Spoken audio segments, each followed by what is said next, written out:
Assalamualaikum warahmatullahi wabarakatuh. Kembali lagi di Jens Kasih Channel. Kali ini kita akan ngebahas tentang describing visual aids. Jadi menjelaskan tentang chart, table, and diagram. Jadi ini bermanfaat untuk kita yang mau mempresentasikan makalah ataupun hasil penelitian kita dalam bentuk data yang dibuat dalam bentuk chart, table, atau diagram. Nah, visual aids sendiri terbagi menjadi yaitu bisa kita golongkan sebagai flow chart, pie chart, bar chart, line chart, table, and diagram.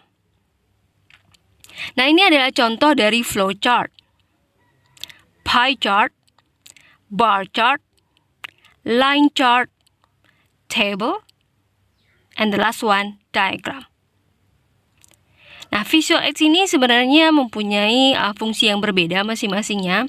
Untuk bagian chart dan table, itu biasanya digunakan untuk menjelaskan trends atau changes, perubahan, describing trends atau changes. Sementara diagram untuk menjelaskan describing proses biasanya, menjelaskan suatu proses terjadinya sesuatu. Nah, untuk video kali ini kita hanya fokus pada bagaimana menjelaskan visual aids yang mempresentasikan trends ataupun changes, yaitu kita menjelaskan chart dan table. Untuk describing proses sendiri, kita sudah punya video tersendirinya. Silahkan dicek video kita yang berjudul describing process. Nah, sebelum kita bahas bagaimana menjelaskannya, kita lengkapi dulu diri kita dengan kosakata terkait describing visual aid tersebut. Kalau trend atau changes-nya lebih mengarah ke naik, maka kata kerja yang kita pakai biasanya adalah yang berikut, yaitu increase, grow, rise, climb, rocket. Rocket itu berarti perubahan atau menaiknya itu sangat mencolok. Dan kata bendanya hampir mirip untuk increase dan rise, sementara untuk yang lain sedikit berbeda mungkin. Kalau grow kita tambahkan dengan th jadi growth, kemudian yang lain kita tambahkan ing. Contoh penggunaannya, coba perhatikan, increases di kalimat pertama itu adalah kata kerja di mana subjeknya adalah the number of students. Sementara increase di kalimat kedua adalah kata benda. Perhatikan letaknya setelah artikel and, sudah pasti dia kata benda. Kalau dia sebagai kata benda, maka maknanya adalah kenaikan, dan kalau dia sebagai kata kerja, maknanya adalah naik. Sementara kalau trennya mengarah ke penurunan, maka kata kerja yang kita pakai adalah sebagai berikut. Nah, perhatikan, plummet dan plunge itu maknanya adalah turunnya juga mencolok, turunnya sangat mencolok ya, jadi big change. Dan kata bendanya hampir mirip, kecuali untuk plummet dan plunge tidak ada bentuk kata bendanya. Maka contohnya perhatikan di sini, ini plunge kata kerja, dan ini si decline sebagai kata benda di sini, yang maknanya penurunan. Sementara kalau trennya menunjukkan tidak ada perubahan sama sekali, maka kita akan memakai kata kerja seperti level off, remain the same, stabilize, dan kata bendanya cuma satu, itu leveling off. Contohnya seperti berikut, the number of students remains the same of each year. Sementara kalau perubahannya sangat fluktuatif, maka hampir sama dengan kata bahasa Indonesia itu fluctuate, karena memang dari serapan bahasa Inggris, dan kata bendanya adalah fluctuation. Contohnya seperti terlihat di dalam monitor atau layar, fluctuates. The fluctuation of the student numbers is due to several reasons.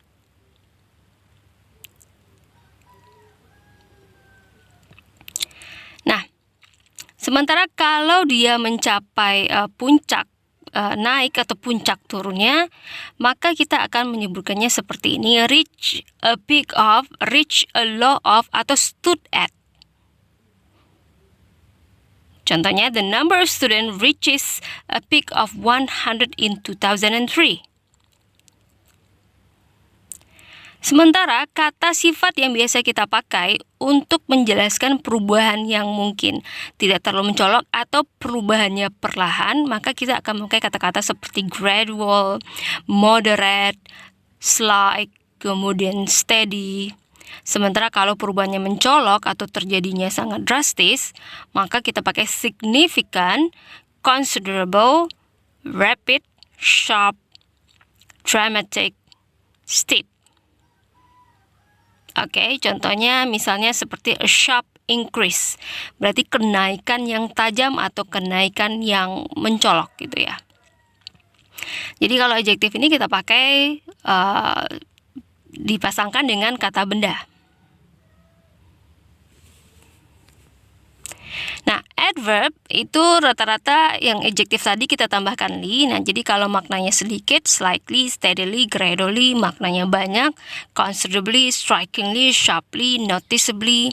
Kemudian kalau yang hampir, nearly, practically, yang maknanya hanya, only, merely, yang maknanya kira-kira atau kasarnya, respectively, roughly, equal. Contohnya, it increases sharply.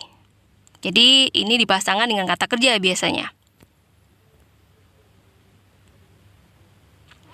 Nah, ini contohnya dalam teks, slight fluctuation, sharp increase, fell sharply. Nah, sekarang kita bahas bagaimana describing visual aid-nya. Biasanya describing visual aids-nya kita mulai dengan memperkenalkan jenis visual aids-nya dan fitur-fitur yang ada di dalamnya. Biasanya memperkenalkannya itu kita akan memakai kata kerja seperti shows, provides, outlines, illustrate, list, represent, depicts, dan gives.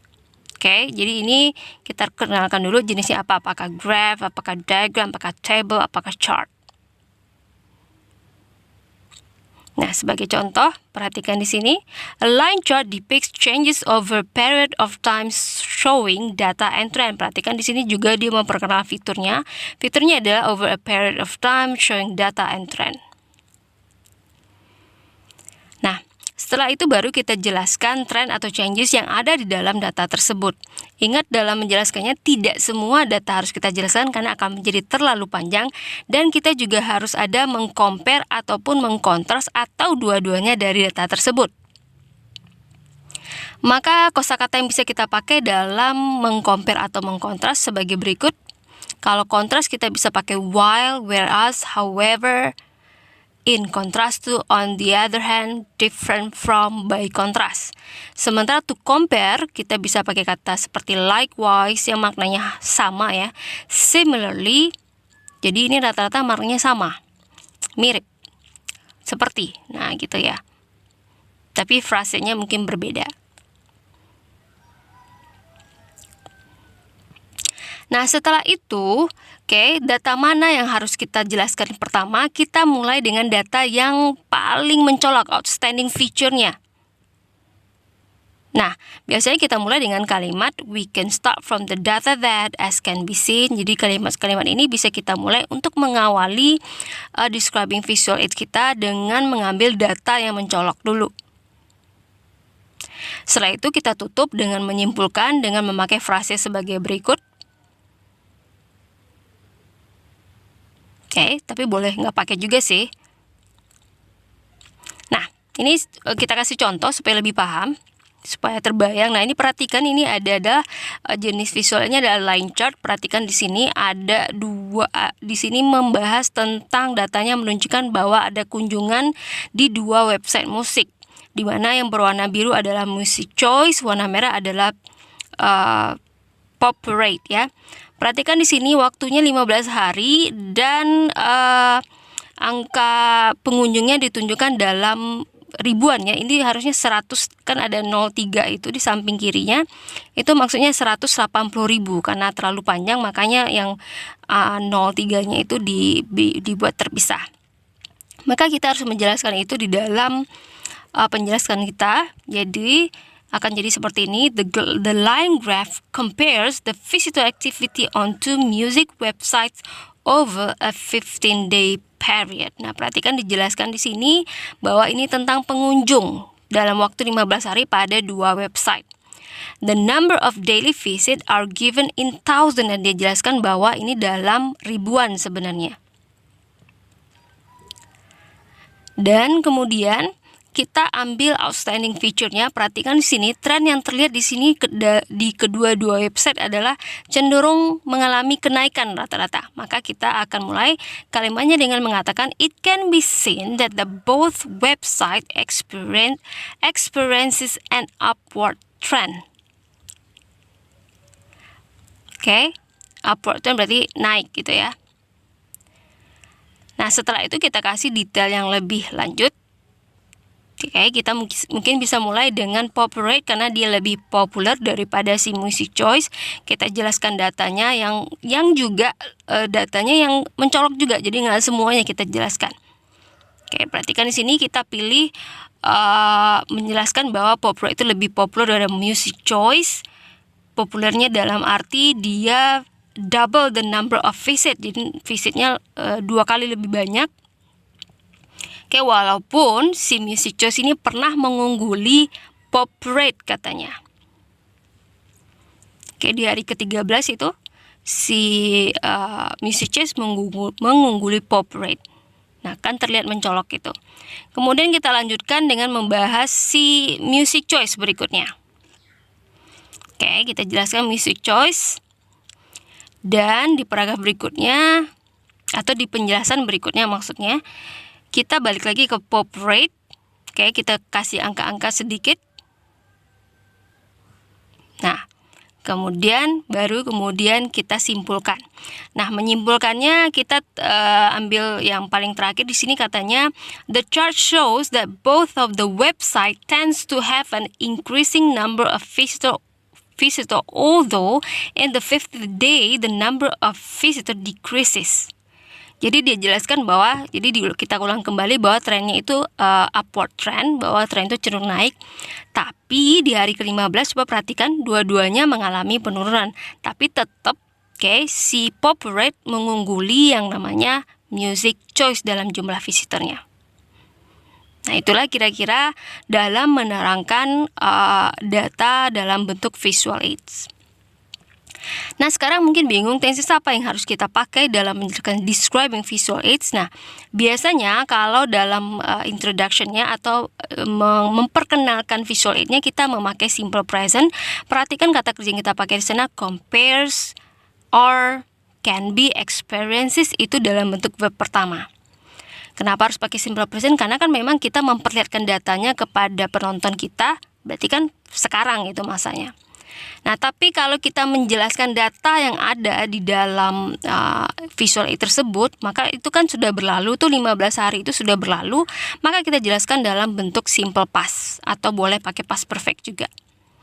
Jadi data ini sebenarnya tergantung kalau misalnya kita datanya dalam bentuk prediksi yang sesuatu yang terjadi di masa depan, maka pakai simple future. Tapi biasanya kalau kita menjelaskan makalah kita yang sudah atau hasil penelitian yang sudah kita lakukan, kita pakai simple past ya, karena sudah berlalu. Nah, untuk conclusionnya, kalau kita ada kata-kata seperti the chart show, bahwa datanya menunjukkan atau chartnya menunjukkan, maka kita pakai simple present lagi. Tapi kalau nggak ada pakai kata-kata itu, biasanya bisa juga pakai simple past. Nah, jadi ingat dalam describing visual aid, jangan lupa memperkenalkan visual aid-nya dulu dan fitur-fitur yang ada di dalam visual aid tersebut.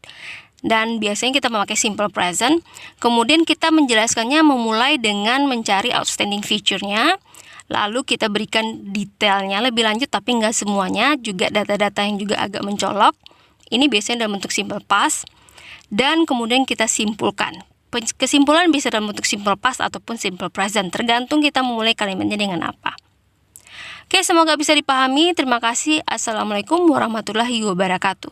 Jangan lupa yang belum subscribe, like and comment, please do it. Bye-bye.